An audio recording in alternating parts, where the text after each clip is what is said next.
नमस्कार। आप सुन रहे हैं द बॉलीवुड रेडियो और मैं हूं आपके साथ आकाश।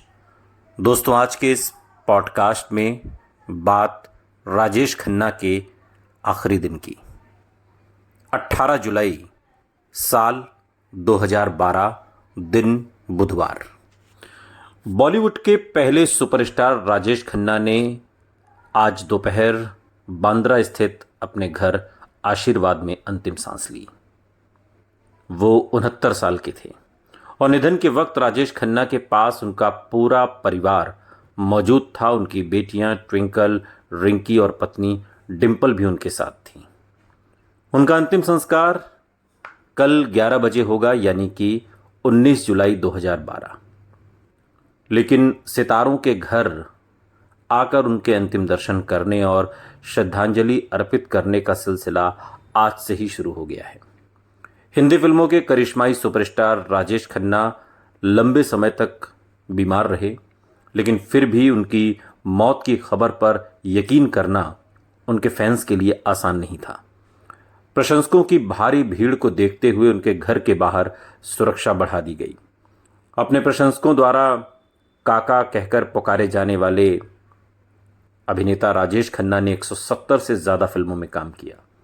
साल 1969 से 1972 के बीच लगातार 15 सुपरहिट फिल्में देने की वजह से राजेश खन्ना को भारत का पहला सुपरस्टार कहा जाता है।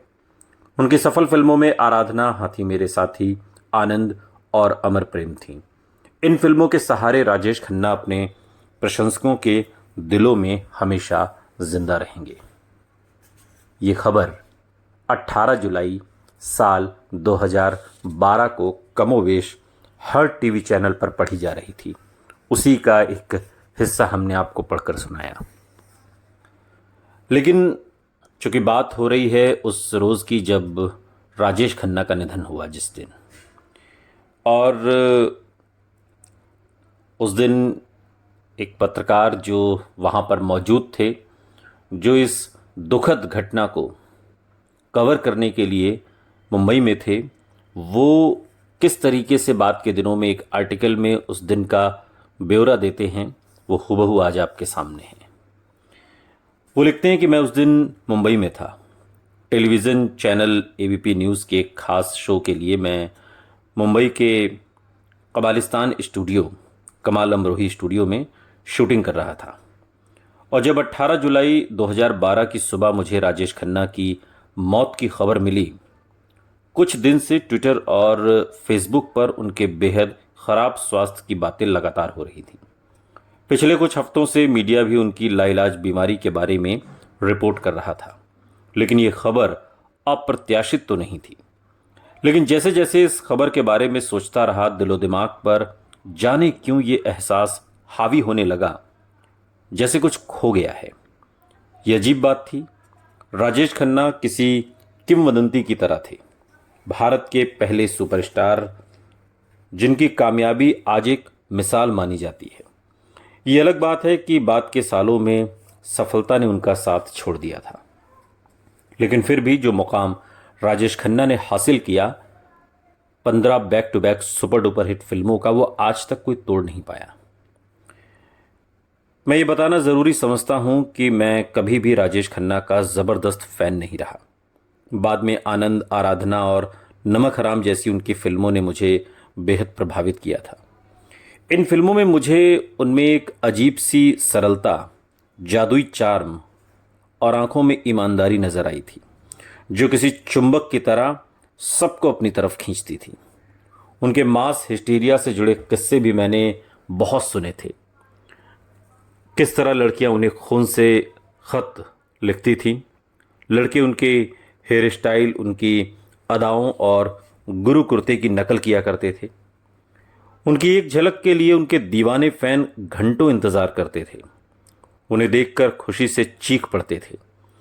लेकिन ये मंज़र मैंने खुद नहीं देखे, क्योंकि मैं 80 के दशक में बड़ा हुआ, जब राजेश खन्ना का सुनहरा दौर पीछे छूट चुका था। ये सारी बातें मैंने लोगों से सुनी हैं। 18 जुलाई की उस शाम शूटिंग खत्म होने से पहले ही मेरे पास हमारे ग्रुप एडिटर शाजी जमा का फ़ोन आया और हमारे चैनल एबीपी न्यूज़ पर राजेश खन्ना से जुड़े कुछ खास शो बन रहे थे और शाजी चाहते थे कि राजेश खन्ना के आखिरी कुछ सालों के बारे में जानकारी हासिल की जाए।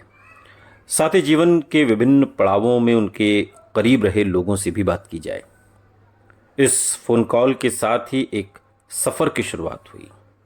सफ़र एक गुजरे ज़माने के सुपरस्टार की ज़िंदगी के कुछ पन्नों को पलटने का, जिसमें बहुत कुछ ऐसा है जिसे लोग जानना चाहते हैं जो लोगों को मालूम नहीं है। अगली सुबह यानी कि 19 जुलाई को तकरीबन सारे न्यूज़ चैनल और मैं राजेश खन्ना की अंतिम यात्रा को कवर करने के लिए तैयार थे।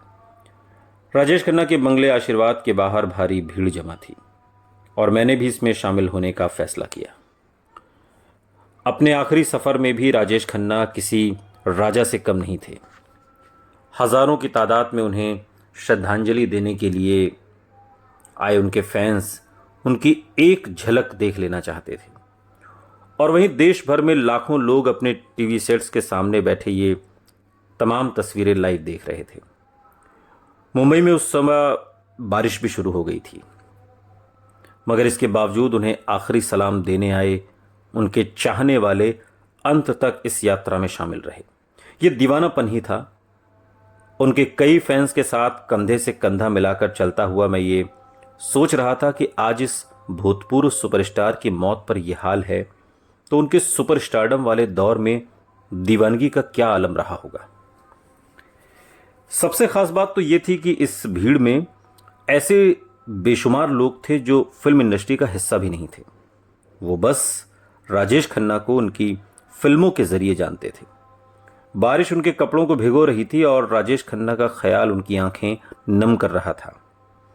कुछ ऐसे बुजुर्ग दिखे जो भीड़ के साथ चलते हुए कहीं खोए हुए थे, जैसे उस दौर में चले गए हों जब वो जवान थे, शायद प्यार में भी। और फिर राजेश खन्ना ने अपनी फिल्मों, अपने गीतों, पलके झपकाने के अपने ख़ास अंदाज से इनके जज्बात को एक शायराना ज़ुबान दी थी। आज राजेश खन्ना के आखिरी सफ़र को देखकर शायद ये लोग यही सोच रहे थे कि राजेश खन्ना की तरह अब उनकी जवानी भी कभी वापस नहीं आएगी। मुझे लगा जैसे मुझे उन्हें अलविदा कहने यहाँ आना चाहिए। वैंकूवर से आए 64 साल के सुरजीत सिंह छाबड़ा ने बताया, मैंने सुरजीत से पूछा कि क्या वो राजेश खन्ना को जानते थे। बोले हाँ बिल्कुल, मैंने उनके साथ पूरी ज़िंदगी बिताई है, उनकी फिल्मों और गानों के ज़रिए। 70 के दशक में जब मैं अपनी ज़िंदगी में बुरी तरह संघर्ष कर रहा था तो राजेश खन्ना मेरे हर गम पर बाम की तरह थे। पर्दे पर उन्हें देखकर मुस्कुराने को दिल करता था। यूं लगता था जैसे सब कुछ ठीक हो जाएगा। सुरजीत ने मुस्कुराते हुए कहा और मन ही मन मुझे उनका ये रिएक्शन बेहद जज्बाती लगा और फिल्मी भी, बिल्कुल राजेश खन्ना के अभिनय की तरह। मगर जब मैंने भीड़ में शामिल कुछ और लोगों से भी बात की तो कई लोग मुझे ऐसे ही भावुक नजर आए। पश्चिम बंगाल से आई एक महिला खुद को राजेश खन्ना का सबसे बड़ा फैन बता रही थी। आप समझ नहीं पाएंगे कि क्या थे वो हमारे लिए। अब वक्त बदल गया है। उस दौर में तो राजेश खन्ना की हर फिल्म हमारी और उनकी डेट हुआ करती थी। स्क्रीन पर वो किसी से भी रोमांस करें, हमें लगता था कि बस वो हमसे ही प्यार कर रहे हैं, हमारे लिए ही। व्यंग का तीर कसते हुए इन महिला ने कहा कि मैं और मेरी पीढ़ी राजेश खन्ना के बारे में उनकी भावनाओं को समझ नहीं सकती, क्योंकि नई पीढ़ी में के रोमांस में वो मासूमियत है ही नहीं। मैं वाकई समझ नहीं पाया। मुझे उनकी बातें अतिशयोक्ति से भरी हुई लगी, जिन पर यकीन करना आज के दौर में मुश्किल था। लेकिन इन बातों ने मेरी जिज्ञासा को और बढ़ा दिया। आखिर 70 के दशक के इस सुपरस्टार में ऐसा क्या जादू था जो आज 40 साल बीतने के बाद भी उनके फैंस भूल नहीं पाए।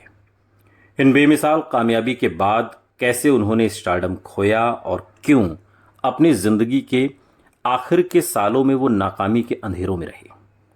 जो उन्माद मुझे उनकी इस आखिरी यात्रा में नजर आया वो उनके विशाल स्टारडम और फैन फॉलोइंग की कहानी को दोहरा रहा था। आखिर सबसे बड़े सुपरस्टार से गुमनाम सुपरस्टार बनने तक के उनके सफ़र में क्या क्या हुआ था, ये सवाल मुझे अब कचोटने लगा। ईमानदारी से कहूँ तो मेरी पीढ़ी के लिए मानो राजेश खन्ना एक मजाक का पात्र बन गए थे। अक्सर उनका जिक्र छिड़ता तो उनकी सनक से जुड़ी कहानियां, नाकामी को स्वीकार न कर पाना और मेगा स्टार अमिताभ बच्चन से उनकी तुलना से जुड़ी बातें ही ज़्यादा होती थीं। ये भी कहा जाता था कि राजेश खन्ना की सबसे बड़ी त्रासदी ये है कि वो अमिताभ बच्चन नहीं है, और कई लोग कहते हैं कि वो अपने स्टारडम को संभाल नहीं सके। तो कुछ का कहना था कि वो अपनी नाकामी को नहीं संभाल सके। अपने फैंस के लिए राजेश खन्ना वो अभिनेता थे जिन्होंने अमर प्रेम, आनंद, अवतार जैसी शानदार फिल्में की। तो आज की पीढ़ी के लिए राजेश खन्ना वफा और जाना जैसी सी ग्रेड फिल्मों के अधेड़ हीरो थे। अपने चाहने वालों के लिए वो करिश्माई आकर्षण का प्रतीक थे, तो विरोधियों के लिए एक मगरूर स्टार। करीबी लोग उनके सेंस ऑफ ह्यूमर के कायल थे, तो कुछ साथी उनकी असुरक्षा की भावना और बदतमीजी के गवाह। विरोधाभास जैसे राजेश खन्ना का दूसरा नाम था। मौत के बाद भी पूरे हफ्ते अखबारों, वेबसाइट्स और टेलीविज़न पर यह विरोधाभास साफ तौर पर झलक रहा था। सवाल यह था कि आखिर वो क्या थे। मैं इसी सवाल का जवाब ढूंढना चाहता था। इसी तलाश में कहानी के कई टूटे सिरे जोड़ते हुए पुराने पन्ने पलटते पलटते उस दौर की धुंधली तस्वीरों से धूल हटाते हुए एक शख्स की जिंदगी मेरे सामने जाहिर होने लगी। ये शख्स पहेली नुमा था, विरोधाभासों से भरा हुआ था। ये वो आदमी था जिसने कामयाबी की बुलंदी देखी, फिर नाकामी का गहरा दलदल, जो बेहद टैलेंटेड था लेकिन फिर भी असुरक्षा से भरा हुआ, जिसने अपने करीबी लोगों को खुद से दूर कर दिया, जिसका साथ सबने छोड़ा सिवाय अकेलेपन के, लेकिन फिर भी वो हार मानने को तैयार नहीं था। वो आदमी जिसका लिबास सुपरस्टार का था, मगर इस लिबास के अंदर लिपटा हुआ एक आम इंसान था। अपने सवाल लेकर मैं बहुत से लोगों के पास गया जो राजेश खन्ना के बदलते दौर के गवाह है। कुछ ने उनके साथ काम किया, कुछ निजी जिंदगी में उनके करीब रहे, तो कुछ वो पत्रकार हैं जिन्होंने उनके बारे में शिद्दत से लिखा है। शुरुआत में राजेश खन्ना के बारे में मुझे मेरे सवालों को इनमें से बहुत से लोगों ने शक की निगाह से देखा। मुझसे अलग अलग तरीके से सवाल पूछे गए। आप काका के बारे में क्या लिख रहे हैं? क्या आप उनकी तारीफ लिख रहे हैं? क्या आप उनकी बुराई लिखेंगे, अच्छाई या बुराई?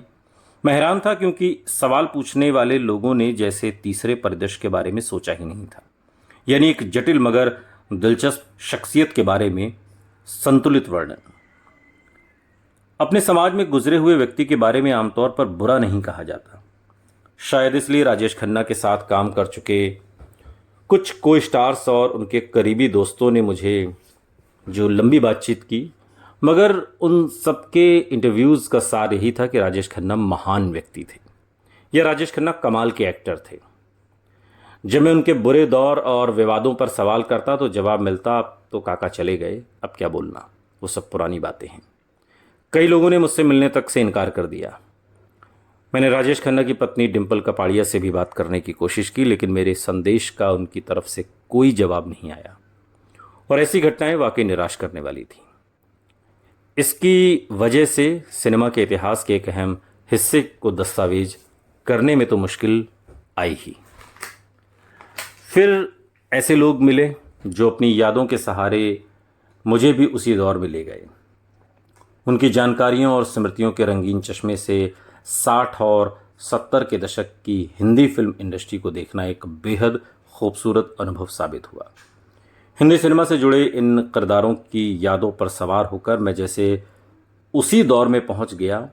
वो दौर जब हवाओं में रोमानियत थी, फिल्म मेकिंग में जुनून था, फैंस में अजीब मासूमियत थी और फिल्म स्टार्स जैसे आसमान में चमकते सितारे थे जिन्हें देख तो सकते हैं लेकिन छू नहीं सकते। इसका मतलब ये बिल्कुल नहीं था कि उस दौर में फिल्म इंडस्ट्री में कोई हलचल नहीं थी या प्रतिद्वंदिता की कोई कमी थी। फिल्म इंडस्ट्री में हमेशा से सितारों के बीच कड़ा मुकाबला होता आया है। ये वो जगह है जहां सपने पूरे कम होते हैं और बिखरते ज़्यादा हैं, जहां किस्मत और शोहरत का पीछा गॉसिप और स्कैंडल लगातार करते हैं, जहां कामयाबी के लिए टैलेंट के बराबर तकदीर की भी भूमिका होती है। हिंदी सिनेमा के पहले सुपरस्टार की इस कहानी में उस दौर की फिल्म इंडस्ट्री के ग्लैमर और पतन का जिक्र होना भी जरूरी है। सालों पहले भी मैं राजेश खन्ना से कुछ मिनट के लिए एक बार मिला था, लेकिन वो मुलाकात किसी भी तरह उनको समझने के लिए पर्याप्त नहीं थी। मैंने ये महसूस किया कि उन्हें न जानना एक तरह के फायदेमंद ही रहा, क्योंकि इसी वजह से मैं उनकी बनी बनाई छवि को एक तरफ रखकर किसी भी पक्षपात या पूर्वाग्रह के बिना खुले दिमाग से उनके बारे में लिख पाया। मैंने सिर्फ कड़ियाँ जोड़कर उनकी कहानी सामने लाने का प्रयास किया। उनके बारे में मुख्तलिफ तथ्यों और विचारों को मैंने जिस तरह स्पष्ट करने की कोशिश की, उससे मुझे उम्मीद है कि इस दिलचस्प बहुमुखी शख्स के जीवन का एक संतुलित सुसंगत परिदृश्य सामने आएगा। इस कहानी में उनकी शख्सियत की 3 आयामी जटिलता की बात होगी। ये एक ऐसे शख्स की कहानी है जिसकी जिंदगी कामयाबी की ऊंचाइयों से लेकर नाकामी की गहराइयों तक चढ़ती उतरती रही, किसी रोलर कोस्टर की तरह, लेकिन उसने कभी हार नहीं मानी। राजेश खन्ना ने एक बार कहा था, मैं अपनी पूरी जिंदगी वैसे ही दोबारा जीना चाहूँगा, वही कामयाबी, वही नाकामी, वही रिश्ते और वैसे ही दिल टूटने का अनुभव मैं उसी तरह दोबारा करना चाहूँगा। 19 जुलाई 2012 के उस दिन, जिस दिन राजेश खन्ना का अंतिम संस्कार होना था, राजेश खन्ना के अंतिम संस्कार में आए उनके दीवाने फैंस की यादों में घूमती हुई हवाओं में घुलते शोर और नम आंखों के बीच एक कहानी बाहर निकलने को मचल रही थी। एक अधूरी कहानी, एक अनकही कहानी, और राजेश खन्ना एक ऐसी ही कहानी है। दोस्तों, ये पत्रकार थे यासिर उस्मान, जो उस रोज़ बम्बई में मौजूद थे और बाद में उन्होंने राजेश खन्ना पर किताब कुछ तो लोग कहेंगे लिखी। अगर आप चाहेंगे तो हम आपको रोज़ राजेश खन्ना की ज़िंदगी के अंश उस किताब से ज़रूर सुनाएंगे। सुनते रहिए द बॉलीवुड रेडियो, सुनता है सारा इंडिया।